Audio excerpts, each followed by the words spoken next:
obviously a disappointing, heartbreaking loss. There was times where, again, it looks like we have a chance to be a good football team, but give all the credit in the world to Rice and Coach Bailiff and their kids.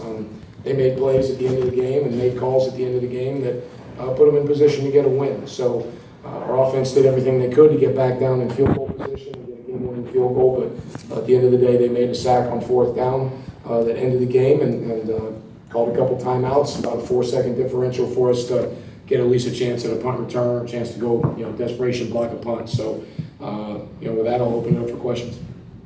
After the lightning delay, they come back 2 touchdown drives, 91, 83 yards. What do you think was the problem defensively for you guys? Why were they able to kind of march up? Well, I'll go back to first off, after the halftime, I think our guys made great adjustments and came out and flew around in the 3rd quarter. And then right there at the beginning of the 4th quarter, the obvious rain delay, we go for 2. It really wasn't any new plays. It wasn't anything new calls from our end. It comes down to execution. They were running a lot of the same plays that they were. They hit us on a couple passes over the middle, and we're able to move the chains and then hit on some runs again that we had successfully stopped at other times. They were getting out on the perimeter in run game, and we just didn't get in position to make the tackle that we need to make.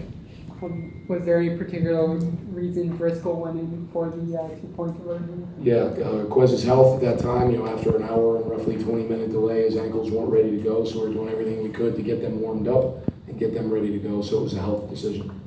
Can those delays have any effect? I mean, you guys have had that twice happen to you, and when you guys were rolling, and then all of a sudden you come back, and can that slow momentum at all? Yeah, I don't want to use it as an excuse, but certainly it's irregular, but we're getting used to the irregular around here. So, we got to come out and handle it and come out with the same intensity and focus that we do, like we did when we came out of halftime. But, yeah, an hour and 20-minute delay is a challenge, but there's no excuse.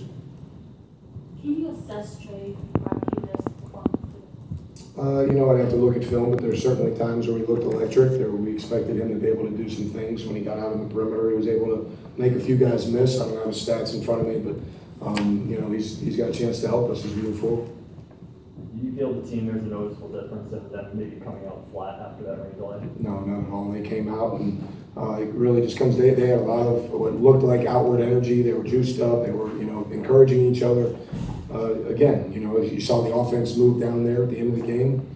We got to finish drives. We got to get a first down. We got to get a stop. If we do that, we're having different conversations right now. Is there anything you can give us on Jensen, that injury? Just that it's a shoulder and he'll get reevaluated tomorrow. He wasn't in a position where he could go back in. Coach, looking back, 2nd and 7, you guys are driving on Rice. It's just over 6 minutes of the game. There's a pass play, goes out of bounds. Looking back, would you reconsider kind of running the ball there and kind of I'd have to go back and look at the film at that point. Did you consider at all when Rice got the ball back there, possession, just since they were running plays, just letting them go down and score and then trying to get the 8 back the other way? Well, really, what I was considering at that point, they got the penalty, right? Chuck, to back them up. So at that point, that changed my thought process, and what I was considering was timeouts because, again, it was a field goal to win. And we had 3 timeouts, and it was still over 2 minutes. So 2 minutes, I know where you're at, right? When they took the lead, yes? No. I'm talking that last 3 downs that they had.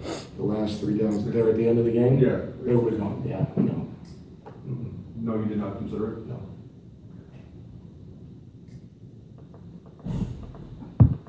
Seems just for this team, it's almost become a habit in recent years, the past couple, where you have these kind of tight ones where it just kind of falls away late, whether it be Wyoming last year here. Is that something that's starting to creep in for this team? How do you avoid kind of repeating those kind of thoughts here where you've had those kind of late games? Sure, it's a challenge when you're working to flip the program around. And I can give you all the reasons, but really what it comes down to is execution, getting guys coached up to play like veterans early in their career, and making the plays, making the calls at the critical time when you need to that put us in best position to win.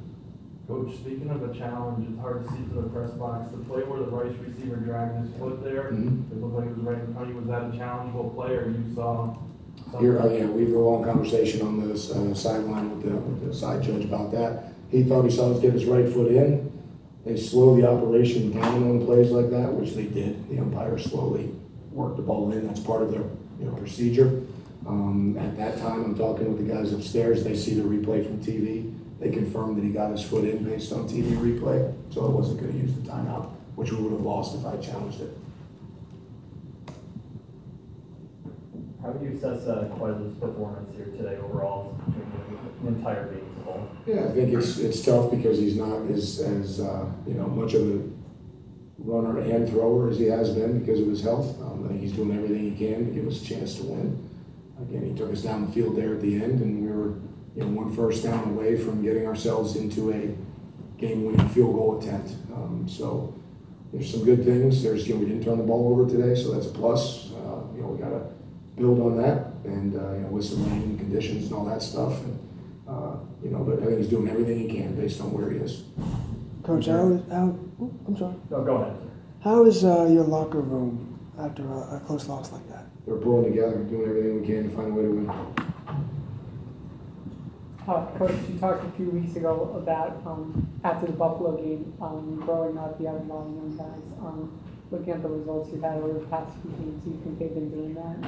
Has it been more showing off the field in terms of guys making less mistakes? You saw during this game there was less penalties, there was no turnovers whatsoever. Do you think they're starting to mature despite the lack of results on the field? Yeah, obviously the losses are disappointing, but I think you are seeing signs of maturity through the guys. But we want to win games. That's what we came here to do. We want to fight to win. But our kids, to go back to Wes's question, right now there's no panic in that locker room. We're fighting to get a win any way we can, and everyone believes in the direction that we're headed. Thank you. Thank you.